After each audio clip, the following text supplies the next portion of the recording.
Bom dia, queridos irmãos da Igreja Cristã Nova Vida em Olinda, domingo pela manhã, 9h30, conforme combinamos, mais um estudo bíblico, onde estaremos hoje tendo um panorâmica bíblico dessas duas cartas do apóstolo Paulo, que ele escreve à igreja em Tessalônica. Você sabe que esse era o trabalho do apóstolo Paulo, que ele executava com muito amor o seu ministério, porque ele nos contou o seu encontro com Cristo, a estrada de Damasco, como ele foi ficar a sós com Deus durante muito tempo, muitos anos, e ali orando, ouvindo a Deus em plena comunhão com Deus, conhecendo mais a Jesus e a sua palavra. Chega no momento certo em que ele é enviado às missões para pregar o Evangelho fora de Jerusalém, da Judéia.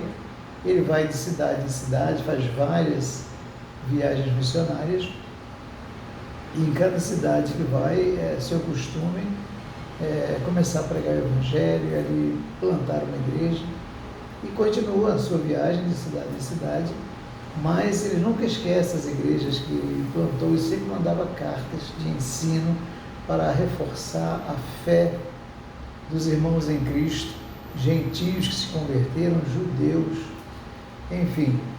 Que exemplo lindo o apóstolo Paulo nos deixou, que cada um de nós ouça e viva dessa maneira. Este é o exemplo, o modelo para todos nós. Então hoje nós vamos fazer um panorama aí de 1º, 2º Tessalonicenses. Só para lembrar você, hoje à noite, 18 horas, estaremos na casa de Deus, ali no templo, todo mundo de máscara, tudo higienizado lá no local, tá? Onde nós vamos adorar a Deus juntos. Vamos ouvir a sua mensagem, a sua palavra, a palavra de Deus. Convide aí sua família, seus amigos. Esteja hoje à noite, 18 horas, apesar de ser um dia assim meio agitado hoje, dia das eleições, mas organize, se possível, agora de manhã, vá cumprir aí o seu voto aí, e vamos estar orando por Olinda, orando pelo Nordeste, pelo Brasil, por cada estado, cada cidade, para que a palavra de Deus entre no coração de muitas famílias e muitos sejam salvos, e assim nós veremos um país transformado, diferente. A igreja permanece de oração em qualquer situação. Terça-feira temos a nossa reunião de oração no Zap, às 20 horas, participe. Quinta-feira é o culto de pregação da palavra de Deus, e de 15 em 15 dias o Pedro está aí pela internet com o nosso culto de adoração às 18 horas. É o nosso trabalho, que nós estamos fazendo aí. Eu quero lembrar do relógio de oração. Nós estamos vivendo dias muito difíceis, tanto no país como nas nações, um momento muito difícil, muito delicado. Essa pandemia aí, nós vemos o mundo sofrendo, no país, no nosso estado, em Pernambuco, quantas pessoas sofrendo aí com o coronavírus. É oração, é clamar a Deus, não é? Então nós estamos aí com o relógio de oração. Você entra aí, nós vamos até 10 de dezembro, tá? Eu pedi à igreja que 30 dias nós estivéssemos em oração. É assim a nossa vida, a vida do cristão é assim. Temos Cristo e vivemos para adorá-lo, para ouvir a sua palavra e abençoar uns aos outros. Essa é a nossa vida. Muito bem, queridos, vamos orar antes do início da aula. Pai querido, obrigado por esta manhã. Que privilégio, Senhor, podemos abrir a Tua palavra, escrita, inspirada, Senhor, pelo Teu Espírito, Senhor, através do apóstolo Paulo, essas recomendações que Ele deixa para nós, que ouviu de Ti. Dá-nos um coração quebrantado, humilde, Senhor, que possamos guardar a Tua palavra no nosso coração e vivê-la. Abençoa a Tua igreja aqui em Olinda, cada família. Entregamos a vida do Alcidésio, da Érica, da Albenita, aqueles irmãos que foram acometidos aí, Senhor, por doenças e enfermidades.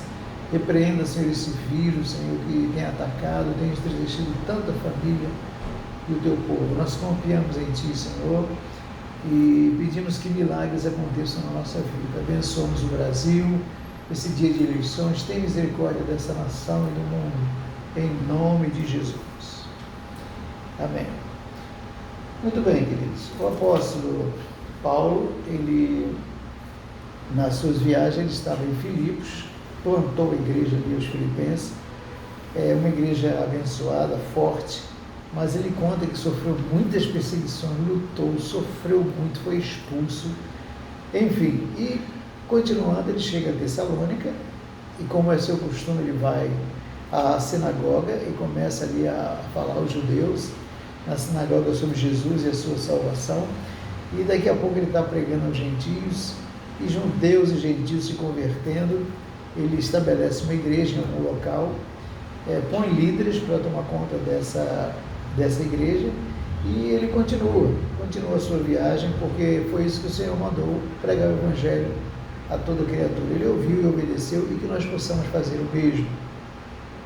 Ele deixa líderes ali, e agora escreve para fortalecer os líderes, no caso aqui, aqueles que estavam dirigindo a igreja, para fortalecer a fé em Jesus, e advertindo sobre os falsos profetas. Era um cuidado que ele tinha, porque ele ficava sabendo que muitas vezes dentro da própria igreja levantavam-se falsos mestres, falsos profetas, que nunca se converteram, mas queriam trazer os seus ensinos dentro da igreja.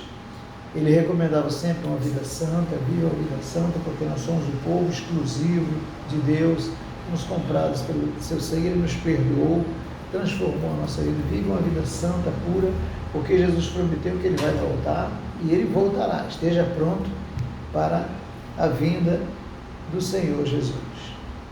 Muito bem, vamos começar aqui do 1 ao 10, eu vou ler aqui alguns textos, e nós comentamos, tá? Ele diz: Paulo, Silvano e Timóteo, a igreja dos Tessalonicenses, em Deus Pai e no Senhor Jesus Cristo. A vocês, graça e paz da parte de Deus e de nosso Senhor Jesus Cristo. Ele sempre começa aqui com a sua saudação, dizendo que a graça de Jesus, a paz de Jesus esteja com todos. Sempre damos graças a Deus por todos vocês, mencionamos em nossas orações, lembramos continuamente diante de nosso Deus e Pai o que vocês têm demonstrado, o trabalho que resulta da fé, o esforço motivado pelo amor e a perseverança proveniente da esperança em nosso Senhor Jesus Cristo. Ele é grato a Deus pela vida dos Tessalonicenses que trabalham, que com amor, com esperança pela fé em Jesus. Sabemos, irmãos amados de Deus, que Ele os escolheu porque o nosso Evangelho não chegou a vocês somente em palavra, mas também em poder, no Espírito Santo e em plena convicção. Vocês sabem como procedemos entre vocês em seu favor. De fato, vocês se tornaram nossos imitadores do Senhor, pois apesar de muito sofrimento, receberam a palavra com alegria que vem do Espírito Santo. Assim, tornaram-se modelo para todos os crentes que estão na Macedônia e na Acaia. Porque, partindo de vocês, propagou-se a mensagem do Senhor na Macedônia e na Acaia. Não somente isso, mas também por toda parte. Tornou-se conhecida a fé que vocês têm em Deus. Paulo está elogiando a fé de vocês, ela tornou-se um modelo. E a Macedônia, a Acaia, toda parte, a palavra de Deus chegou lá, porque vocês pregam o Evangelho. Não somente isso, mas também por toda parte tornou-se conhecida a fé. O resultado é que não temos necessidade de dizer mais nada sobre isso, pois eles mesmos relatam de que maneira vocês nos receberam e como se voltaram para Deus, deixando os ídolos, a fim de servir a Deus vivo e verdadeiro, e esperar do céu seu Filho, a quem ressuscitou dos mortos, Jesus, a quem nos livra da era que há de vir.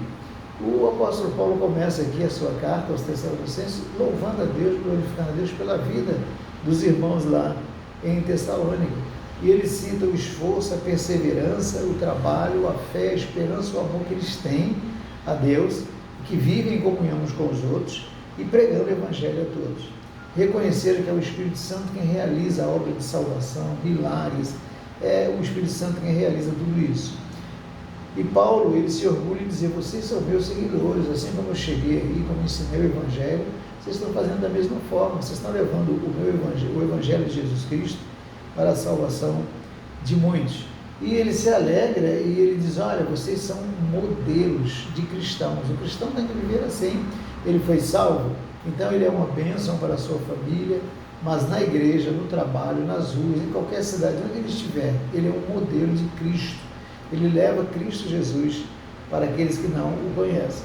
E ele finaliza dizendo 2 pontos aqui importantíssimos.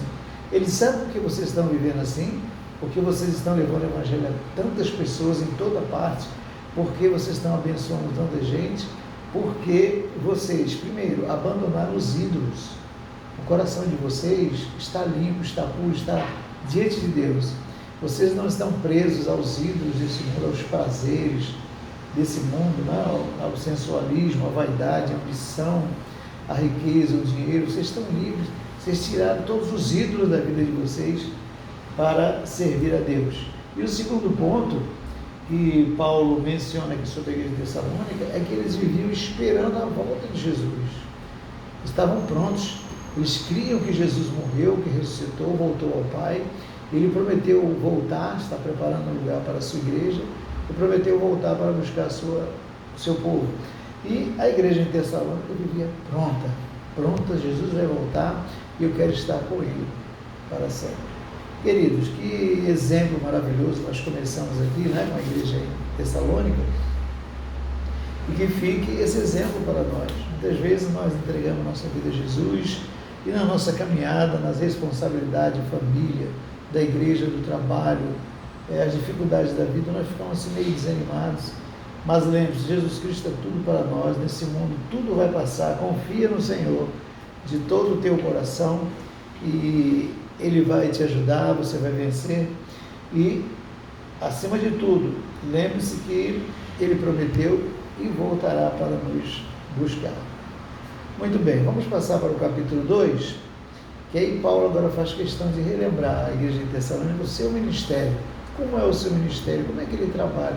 Como foi que Deus o salvou e mandou que ele fosse realizar a sua obra?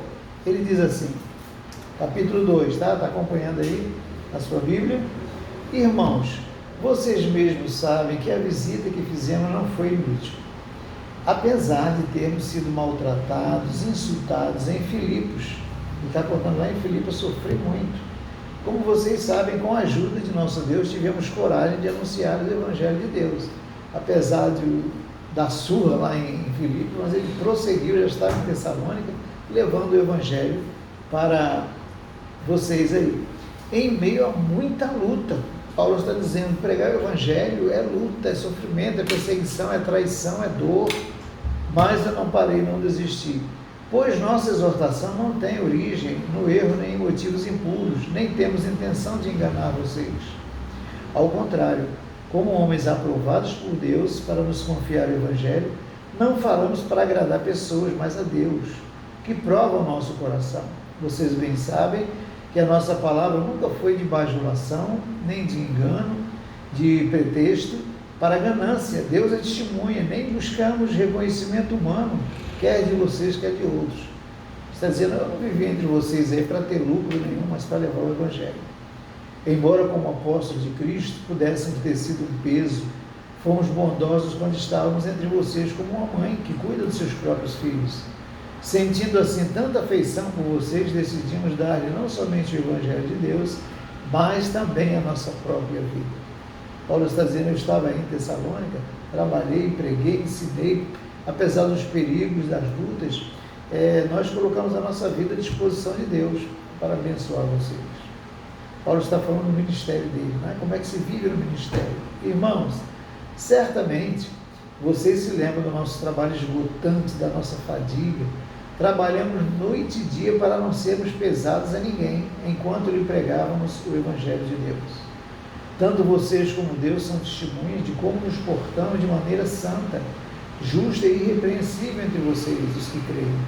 Pois vocês sabem que tratamos cada um como um pai trata seus filhos, exortando, consolando, dando testemunho, para que vocês vivam de maneira digna de Deus, que os chamou para o seu reino e glória.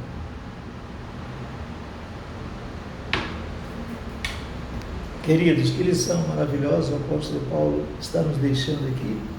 Ele dizendo, olha, eu quero lembrar vocês são testemunhas, Deus é minha testemunha. O tempo que eu tive aí com vocês, eu não estava aí para ganhar dinheiro, para ser pesado a vocês, eu trabalhei arduamente. Nós sabemos que além do seu ministério, o ministro é digno do seu salário, mas Paulo tinha o seu trabalho, como outros apóstolos, e assim deve ser os líderes. Ele fazia tendas, ele tinha o seu trabalho, e a sua profissão e ganhava dinheiro.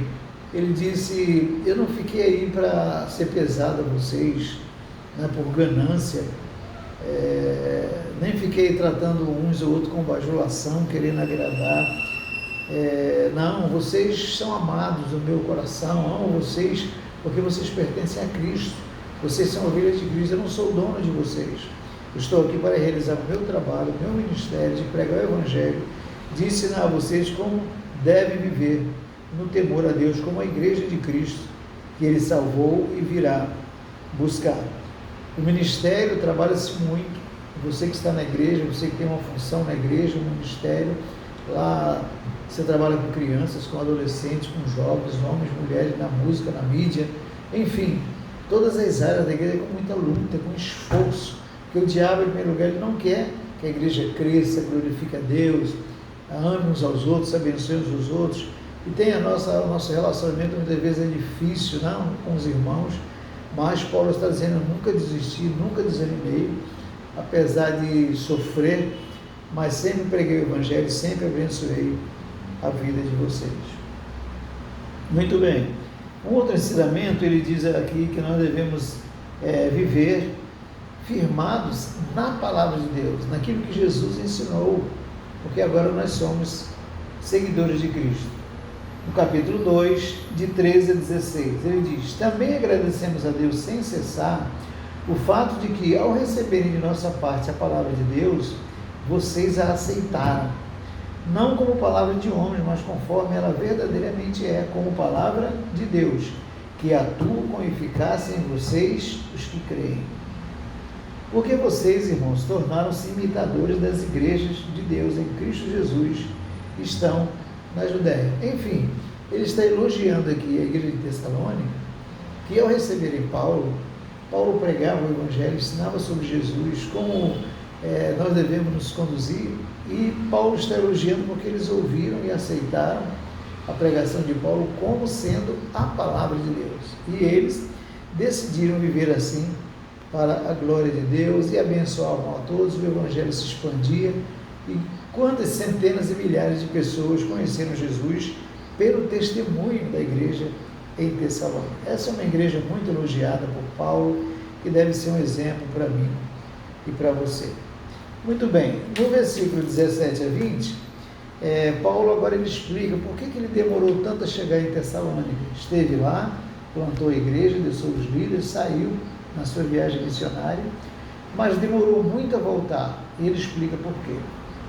Nós, porém, irmãos, privados da companhia de vocês por breve tempo em pessoa, mas não no coração, esforçamos ainda mais para vê-los pessoalmente pela saudade que temos de vocês. Quisemos visitá-los. Eu mesmo, Paulo, quis, e não apenas uma vez, mas duas. Satanás, porém, nos impediu, pois quem é a nossa esperança, alegria ou coroa em que nos gloriamos perante o Senhor Jesus na sua vinda? Não são vocês? De fato, vocês são a nossa glória e a nossa alegria. Então Paulo está dizendo aqui: olha, eu me esforcei muito para chegar aí. Nós sabemos que as viagens naquela ocasião eram viagens demoradas, de meses por navio, né? E aquela demora imensa, e ele disse: eu me esforcei muito, mas não conseguia, porque Satanás me impedia. Ele não queria que eu chegasse aí para ver o progresso de vocês, para animá-los, exortá-los, adverti-los. Faltaram recursos, muitas vezes doente, perseguições onde eu estava vivendo, mas eu sei, eu estou orando que eu vou chegar aí. Ele dizia: porque vocês são a minha alegria, vocês são a minha glória. Que relacionamento bonito aqui, né? Do apóstolo Paulo com a igreja de Tessalônica, e é assim que nós temos que viver, cheios do amor de Deus, amando uns aos outros, abençoando a todos e glorificando a Deus. É para isso que a igreja existe, a igreja está junta, porque somos membros do corpo de Cristo. Muito bem, capítulo 3, passo para o capítulo 3 aí, são 5 capítulos, depois tem mais 3 aqui da outra carta. Ele começa com oração, aqui capítulo 3, por isso, quando não pudemos mais suportar, achamos por bem permanecer sozinhos em Atenas, E assim enviamos Timóteo, nosso irmão e cooperador de Deus no Evangelho de Cristo, para fortalecê-los e dar-lhes ânimo na fé, para que ninguém seja abalado por essas tribulações. Vocês sabem muito bem que fomos designados para isso. Quando estávamos com vocês, já lhes dizíamos que seríamos perseguidos, o que realmente aconteceu, como vocês sabem. Por essa razão, não suportando mais, enviei Timóteo para saber a respeito na fé que vocês têm, a fim de que o tentador não os seduzisse, tornando inútil o nosso esforço. Paulo está aqui dizendo que o seu coração está aí totalmente voltado para a igreja, para orar, para clamar a Deus por eles, porque as lutas tanto estavam perseguindo, Paulo estava sendo perseguido, como ele sabia que a igreja em Tessalônica estava sofrendo perseguições. Eu vou mandar Timóteo para ajudar, para fortalecer, porque ele sabia da luta enorme que eles estavam enfrentando. Capítulo 3, né? E no versículo 11, ele diz assim, que o próprio Deus, nosso Pai, nosso Senhor Jesus, prepare o nosso caminho até vocês. Eu quero chegar aí, eu quero ajudar vocês. Que o Senhor faça crescer e transbordar o amor que vocês têm uns para com os outros e para com todos, a exemplo do nosso amor por vocês. Que Ele fortaleça o coração de vocês para serem irrepreensíveis em santidade diante de nosso Deus e Pai na vinda de nosso Senhor Jesus com todos os santos. Então Paulo vivia assim ansioso por chegar lá em Tessalônica, porque ele sabia que quando eles se converteram, as lutas aumentavam, Satanás, os religiosos, os falsos profetas, e ele queria estar ali para ajudá-los. Por isso ele vivia em oração. Ele disse: esperem, eu vou chegar, vivam em santidade de vida, Deus é fiel e eu vou chegar aí para ajudar vocês. Veja que amor o apóstolo Paulo tinha pela igreja, e é isso que ele nos ensina. Muito bem, capítulo 4, estamos no capítulo 4 aqui. Ele nos diz o seguinte, capítulo 4: quanto ao mais, irmãos, já os instruímos acerca de como viver a fim de agradar a Deus, e de fato assim vocês estão procedendo. Paulo fazia questão de escrever a igreja para falar do seu amor, de Jesus, mas ele queria que os irmãos vivessem firmes na fé, em amor, em comunhão uns com os outros, ajudando, protegendo, levando o evangelho, ajudando os necessitados, né? Então ele disse: eu quero que vocês vivam para agradar a Deus. O cristão não vive de qualquer maneira. Agora lhes pedimos e exortamos no Senhor Jesus que cresçam nisso cada vez mais. Versículo 2. Capítulo 4, versículo 2. Pois vocês conhecem os mandamentos que lhes demos pela autoridade do Senhor Jesus. A vontade de Deus é que vocês sejam santificados, abstenham-se da imoralidade sexual, cada um saiba controlar o seu próprio corpo de maneira santa e honrosa, não dominado pela paixão de desejos desenfreados, como os pagãos que desconhecem a Deus. Neste assunto, ninguém prejudique seu irmão, nem dele se aproveite. O Senhor castigará todas essas práticas, como já lhes dissemos e asseguramos, porque Deus não nos chamou para a impureza, mas para a santidade. Portanto, aquele que rejeita essas coisas não está rejeitando o homem, mas a Deus, que lhes dá o seu Espírito Santo. Então Paulo está dizendo: olha, igreja em Tessalônica, vocês têm que viver uma vida santa, não vivam dominados pela imoralidade sexual, pelo adultério, pelo sensualismo, porque isso entristece o Espírito Santo que está em vocês. Esse não foi o estilo de vida que Deus lhe deu, para isso Ele te perdoou, limpou, purificou o seu coração. Não viva na prática do pecado sexual como os pagãos vivem, aqueles que não conhecem a Deus. O Espírito Santo que está em nós se entristece e não se manifesta na nossa vida, e a nossa vida fica sem uma direção, e nós iremos prestar contas a Ele por isso. Então Paulo está dizendo: vivam de maneira santa para agradar a Deus como filhos de Deus. Muito bem, aí ele pula para o capítulo 13 aqui, nós vamos para o capítulo 4, versículo 13, quando ele ensina, e eu quero relembrar com você, sobre a vinda de Jesus. Como será a vinda de Jesus? Nós temos que estar prontos, sabendo como será, como acontecerá. porque muitos ensinam de maneira errada isso, e o apóstolo Paulo esclarece muito bem para nós, para que você não tenha dúvida. Como será a vinda de Jesus? Quando será? Como é que vai acontecer? O que vai acontecer comigo? Muito bem, capítulo 4, versículo 13, tá? Irmãos, não queremos que vocês sejam ignorantes quanto aos que dormem, os irmãos em Cristo que morreram, para que não se entristeça com os outros que não têm esperança. Se cremos que Jesus morreu e ressurgiu, cremos também que Deus trará mediante Jesus e com ele aqueles que nele dormiram. Nós cremos que Jesus morreu e ressuscitou. Então os irmãos que morreram vão ressuscitar também.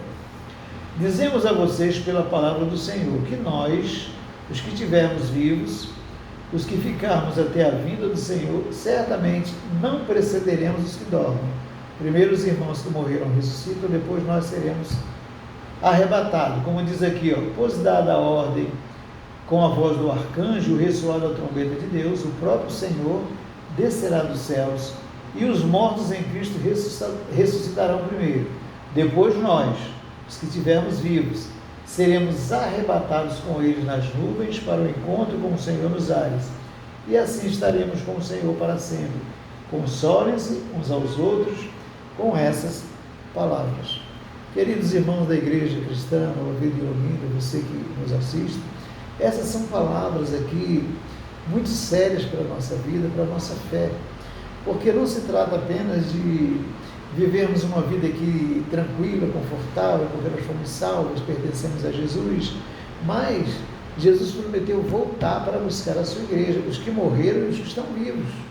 Então, se Jesus prometeu, isso vai acontecer. Então, mediante essa promessa de Deus que acontecerá, quando nós estaremos com o Senhor para sempre, nós precisamos estar prontos, vivendo no temor a Deus, vivendo para agradar a Deus, vivendo para amar a Deus. Então Paulo fala claramente, Deus deixou para nós o nosso futuro, o nosso destino não é nesse mundo. Nós vamos partir daqui, ou morrendo antes, ou sendo arrebatado, o nosso lugar é no céu com Jesus. Então vença esse mundo, já que você tem essa esperança, viva pela fé em Jesus. Ele começa afirmando, se Jesus ressuscitou, morreu e ressuscitou, ele fez isso por nós, então nós vamos morrer e ressuscitar também, ou ser arrebatados.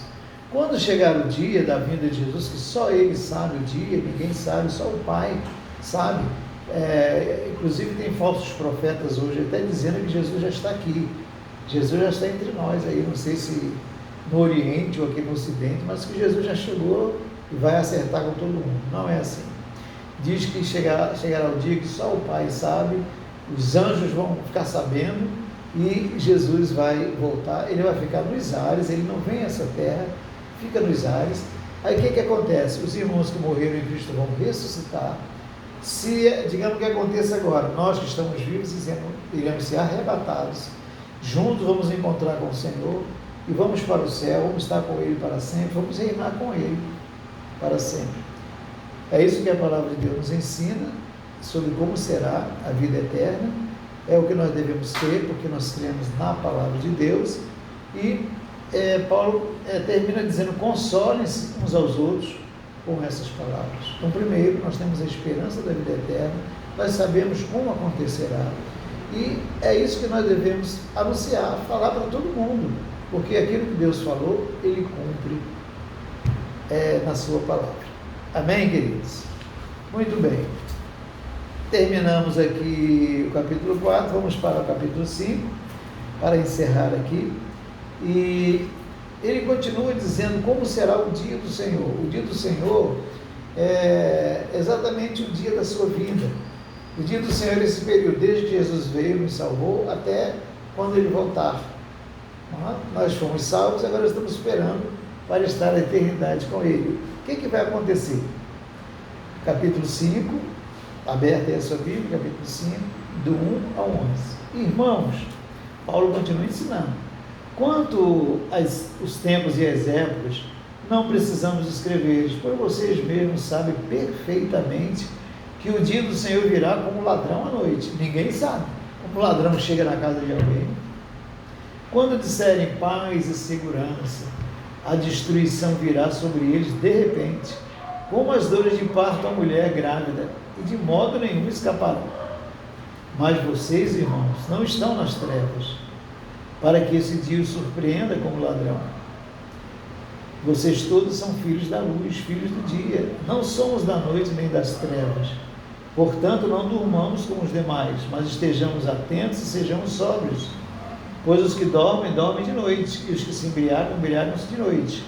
Nós, porém, que somos de dia, sejamos simples, vestindo a couraça da fé, do amor e o capacete da esperança da salvação.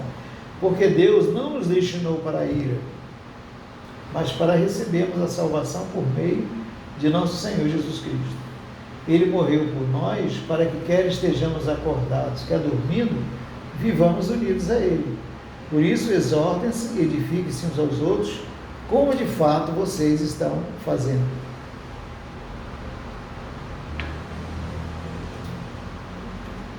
O apóstolo Paulo aqui, nesse ensinamento, capítulo 5, do 1 ao 11, ele diz que nós temos que estar atentos. Está falando para a igreja de Tessalônica, esse é o recado para nós: fique atento, porque o dia do Senhor, a vinda de Jesus, será como um ladrão que chega à noite para assaltar a casa de ninguém sabe, chega na surpresa, num grito, no barulho, né? E ele esteja pronto. O mundo não está esperando, porque o mundo vive de qualquer maneira, não querendo as promessas de Deus, né? Mas que estejamos atentos, uma vida simples, uma vida santa, no temor a Deus, confiando no Senhor, vivendo em obediência à sua palavra, revestidos do Espírito Santo, né? Nós somos salvos para viver com Ele eternamente. Pode ser hoje, pode ser daqui a 1000 anos, pode ser daqui a 10 anos, nós não sabemos. Mas o dia do Senhor vai chegar. Aquele dia em que o Pai irá nos levar, e aqueles que o rejeitarem, que não quiserem Jesus, não haverá mais meio de salvação. Eles serão condenados junto com os demônios e com o diabo, porque rejeitaram a Cristo, que é o único meio de salvação para o homem. Estejamos atentos, prontos. Hoje nós devemos estar prontos para a vinda do Senhor. Paulo continua trazendo mais ensinamentos aqui, do versículo 12 até o final, quando ele diz assim: portanto, nós lhes pedimos, irmãos, que tenham consideração para os que se esforçam no trabalho entre vocês, que os lideram no Senhor e os aconselham, os líderes da igreja. Tenham consideração, tenham na mais alta estima com amor, por causa do trabalho deles. Vivam em paz uns com os outros. Exortamos vocês, irmãos, a que advirtam os ociosos, confortem os desanimados, auxiliem os fracos, sejam pacientes para com todos. Tenham cuidado para que ninguém retribua o mal com o mal, mas sejam sempre bondosos uns para com os outros e para com todos.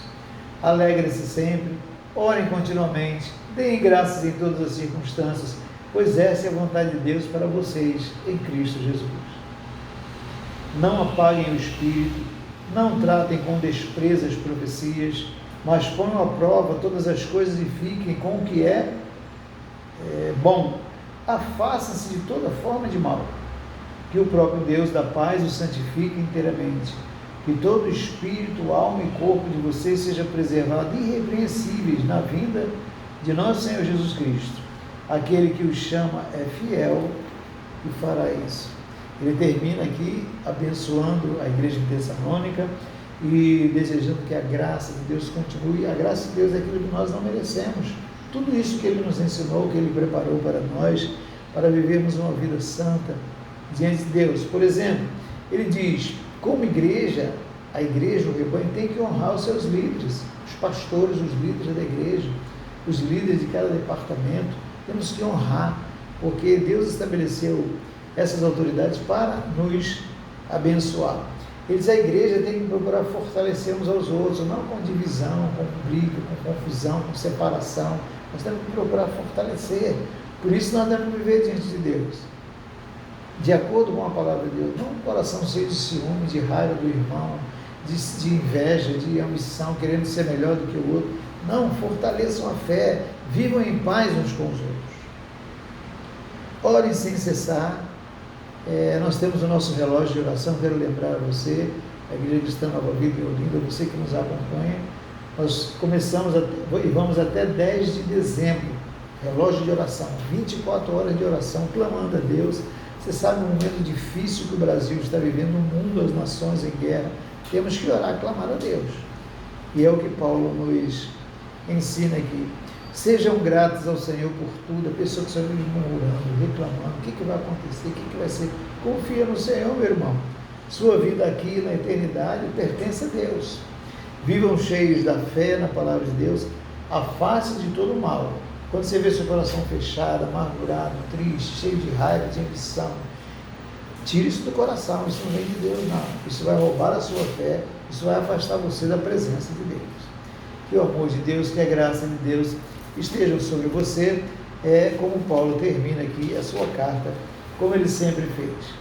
Muito bem. Terminou a primeira carta e agora vamos para a segunda carta, que são 3 capítulos apenas. Nós vamos ver aqui rapidamente, 2 Tessalonicenses, capítulo 1. Você pode ler aí do 3 ao 12, que mais uma vez ele começa aqui a segunda carta para reforçar. Ele mandou a primeira carta sobre o que eles receberam, estavam vivendo, praticando, e o seu coração se alegrou, e ele mandou outra carta para reforçar, fortalecer a fé deles. Então ele começa agradecendo a Deus pela vida deles, né, que eles continuem vivendo como cidadãos do reino de Deus, lembrando que os ímpios nunca eles vão viver em paz, nunca eles vão ajudar, abençoar, perdoar, porque não conhecem, não têm o temor a Deus. Então Paulo está aqui, olha, eu louvo a Deus pela vida de vocês, continuem sendo um modelo, um exemplo, falem de Jesus, levem o Evangelho e abençoe a todos.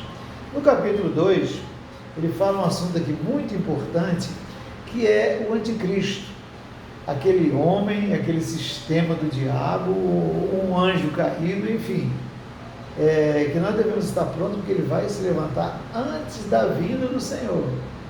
Capítulo 2, vamos ler aqui do 1 ao 12. Irmãos, quanto à vinda de nosso Senhor Jesus Cristo e a nossa reunião com Ele, rogamos a vocês que não se deixem abalar, nem alarmar tão facilmente, quer por profecia, quer por palavra, quer por carta supostamente vinda de nós, como se o dia do Senhor já tivesse chegado.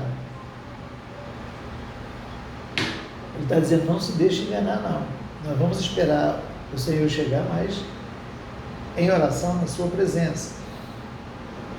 Não deixe que ninguém os engane. Jesus chegou, Jesus vem aí, está chegando, vai chegar amanhã, vai chegar daqui a um mês.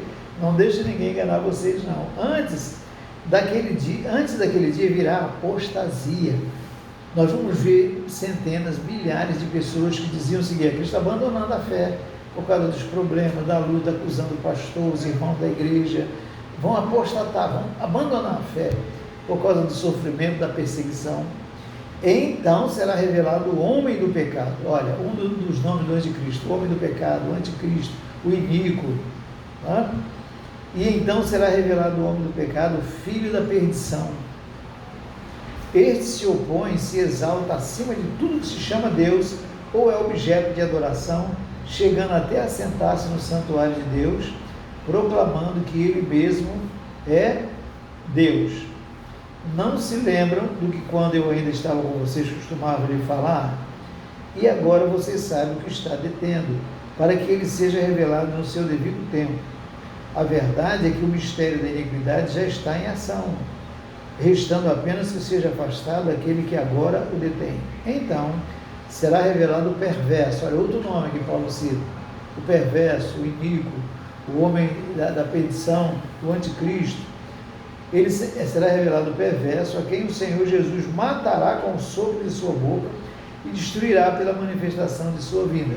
Jesus levará o seu povo e esmagará para sempre, destruirá o poder do diabo. A vinda desse perverso é segundo a ação de Satanás, com todo o poder, com sinais e com maravilhas enganadoras. Presta atenção, alguém vai se levantar aí antes da vinda de Jesus para fazer sinais, muitos vão segui-lo, mas é de acordo com o poder de Satanás. Veja como Satanás está por trás de todo o mal para enganar, afastar as pessoas de Jesus.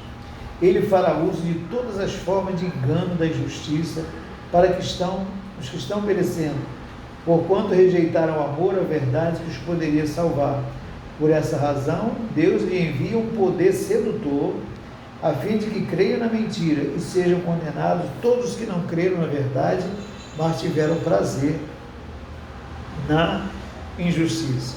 Queridos, o que nós estamos ouvindo aqui foi uma revelação do Espírito Santo que ele deu à sua igreja há 12.000 anos atrás. A igreja tem entendido isso aqui, e veja que muitos sábios, entendidos e ricos e poderosos desse mundo não sabem nada disso. Isso é um privilégio para nós, para o povo de Deus, para a igreja do Senhor Jesus. Ele está dizendo que nós devemos estar atentos com as profecias. Olha, Jesus está vindo, Jesus já chegou, vai chegar mês que vem. Nós estamos vivendo num momento assim, cheio de profecias. Você abre lá o YouTube, lá, enfim, cuidado, porque o inimigo quer enganar. Antes da vinda de Jesus, esse inimigo, esse anticristo vai levantar para roubar a fé de muitos, perseguição, morte. Muitos vão negar Jesus, porque terão medo. Veja o quanto nós precisamos nos fortalecer em Jesus. Ele quer se exaltar, quando ele chegar, ele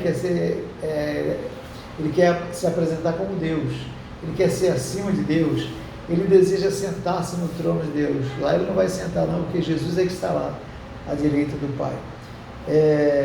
Ele quer se revelar, ele vai fazer milagres, vai fazer o bem, enganar a muitos. E que o Senhor nos guarde, nos cubra com o seu sangue, que o Espírito Santo esteja em nós, que possamos continuar firmados na fé, na palavra de Deus, naquilo que está escrito, naquilo que Ele deixou para nós. Mas o que acontece, depois de um período, o Senhor vem e vai nos levar para Ele, e vai esmagar Satanás. Todos que o rejeitaram a Cristo, serão condenados eternamente. Muito bem, chegamos ao capítulo 3, que é o encerramento. Estaremos terminando aqui, do versículo 1 a 5. Diante de tudo isso, Paulo faz uma oração. Finalmente, irmãos, orem por nós, para que a palavra do Senhor se propague rapidamente e receba a honra merecida, como aconteceu entre vocês. Paulo está dizendo, olha, luta, perseguição, estão me ameaçando, mas orem por mim, eu não vou parar, eu vou continuar levando o Evangelho. Orem também para que sejamos libertos dos homens perversos e maus, pois a fé não é de todos, mas o Senhor é fiel. Ele os fortalecerá e os guardará do maligno. Confiamos no Senhor, que vocês estão fazendo e continuarão a fazer as coisas que lhe ordenamos. O Senhor conduz o coração de vocês ao amor de Deus, à perseverança em Cristo. Então, Paulo está pedindo oração, orem por mim, igreja em Tessalônica, orem por mim. E eu peço, igreja de Nova Vida em Olinda, orem por mim, eu preciso da sua oração. Vamos orar uns pelos outros, vamos estar firmes para adorar a Deus e levar o Evangelho a muitas pessoas. Vigiem, porque o diabo quer nos destruir, quer nos afastar, nos dividir, nos enfraquecer. Encham-se do amor de Deus, da presença de Deus. Muito bem, ele deixa um ensinamento aqui tremendo também. Ele soube de algumas notícias, as notícias chegavam para Paulo, que existia uma turma lá de preguiçosos, ficavam na igreja, ficavam pedindo dinheiro lá aos irmãos, aos líderes, queriam se aproveitar da igreja. E Paulo dá essa exortação. Vamos estar atentos aí. É o capítulo 3, de 6 a 15, nós vamos estar terminando aqui.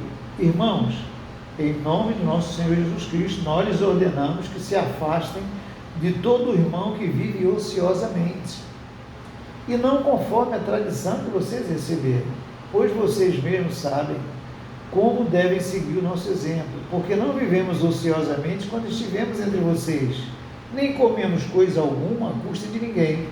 Ao contrário, trabalhamos arduamente, com fadiga, dia e noite, para não sermos pesados a nenhum de vocês. Não porque não tivéssemos tal direito, mas para que nos tornássemos um modelo para ser imitado por vocês. Quando ainda estávamos com vocês, nós lhes ordenamos isto: se alguém não quiser trabalhar, também não coma. Pois ouvimos que alguns de vocês estão ociosos, não trabalham, mas andam se intrometendo na vida alheia. A tais pessoas ordenamos e exortamos no Senhor Jesus Cristo que trabalhem tranquilamente e comam o seu próprio pão. Quanto a vocês, irmãos, nunca se cansem de fazer o bem. Se alguém desobedecer o que dizemos nesta carta, marquem-no e não se associem com ele, para que se sinta envergonhado. Contudo, não o considerem como inimigo, mas chamem a atenção dele como irmão. Paulo está dizendo, qual foi o exemplo que eu deixei para vocês durante o período que estive trabalhando, tanto no ministério, na pregação, como fazendo as minhas tendas, ganhando meu dinheiro, meu sustento. Nunca fui pesado a vocês, nunca vivi aí enganando vocês, roubando, desfrutando de vocês. Não, sempre fui produtivo no ministério, no meu trabalho. Não permitam que esses homens, essas pessoas estejam enganando vocês. Não querem trabalhar, ficam aí na igreja o dia inteiro para receber dinheiro, receber ajuda e roupa e alimento, enfim, mas não querem trabalhar. Pessoas saudáveis. Então vigiem, fiquem de olho, essas pessoas não estão seguindo a Cristo. O homem de Deus, a mulher de Deus trabalha, sabe da sua responsabilidade, cuida da sua família, estuda, se esforça. Não, Paulo diz, dia e noite eu trabalhei, não parei. Então, essas pessoas não estão seguindo a Cristo, eles querem enganar, se aproveitar de vocês. Não deixe que eles façam isso, não os tenham como inimigos, não os lancem ao inferno, mas não deixe que eles vivam se aproveitando da igreja. E ele dá essa frase aí muito conhecida. Por quê? Porque quem não quer trabalhar, também não coma. Não quer trabalhar não, então meu filho não vai comer. Exorte, encoraje para que eles vivam no temor a Deus e vá trabalhar e cuidem da sua própria vida. E vocês façam o bem, ajude as pessoas necessitadas. Tem alguém necessitado, doente, viúvas, enfim, ajudem aquelas pessoas que precisam. Muito bem, queridos. Paulo termina a sua carta aqui, a segunda carta de Timóteo, veja, a Tessalônica. Veja que amor escreve uma carta, dando muitos ensinamentos, escreve a segunda, para que eles vivam de maneira a agradar a Deus, não de qualquer maneira, mas como filhos de Deus. Aí ele termina, o próprio Senhor da paz lhes dê a paz em todo o tempo e de todas as formas. O Senhor seja com todos vocês. Eu, Paulo, escrevo essa saudação de próprio punho, a qual é um sinal em todas as minhas cartas. É desta forma que escrevo. A graça de nosso Senhor Jesus Cristo seja com todos vocês. Queridos, que esses conselhos do apóstolo Paulo, que ele recebeu de Deus, que tem abençoado a igreja esses 2000 anos, que chega para nós essa manhã, seja para o nosso fortalecimento, a nossa fé, e possamos viver no temor a Deus, em obediência à sua palavra, não como queremos, mas que possamos viver para a glória de Deus e para abençoar a nossa família, a igreja. Isto é um privilégio para nós. Vivendo assim, estaremos esperando a vinda de Jesus, onde estaremos para sempre com Ele. Amém, queridos? Que Deus abençoe a todos, rica e abundantemente. Lembre-se, todo domingo, 9h30, estaremos aqui com o estudo da Palavra de Deus, e hoje, às 18 horas, vamos estar juntos. Leve a sua família, convide seus amigos. Deus abençoe a todos.